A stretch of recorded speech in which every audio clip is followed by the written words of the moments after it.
ಕಾಪಿನಾಡಿನಲ್ಲೂ ಕೂಡ ಕನ್ನಡದ ಹಾಡು ಅನುರಣಿಸಿದೆ. ಕಾಪಿನಾಡಿನಲ್ಲಿ ಶಾಸಕ ಸಿ.ಟಿ. ರವಿ ಅವರು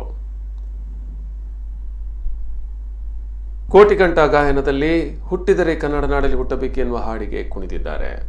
ಇವರಿಗೆ ಸಾಥ್ ನೀಡಿದ್ದಾರೆ ಬೈರತಿ ಬಸವರಾಜ್ ಹಾಗೂ ಇತರರು. ಕೋಟಿಕಂಠ ಗಾಯನ ಕಾರ್ಯಕ್ರಮದಲ್ಲಿ ಸಾವಿರಾರು ವಿದ್ಯಾರ್ಥಿಗಳು ಭಾಗಿಯಾಗಿದ್ದರು. ಇನ್ನೊಂದೆಡೆ ವೈರಲ್ ಸ್ಟಾರ್ ಕಾಪಿನಾಡು ಚಂದು ಡ್ಯಾನ್ಸ್ ಕಾರ್ಯಕ್ರಮ ಕೂಡ ನಡೆಯಿತು.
ಕನ್ನಡ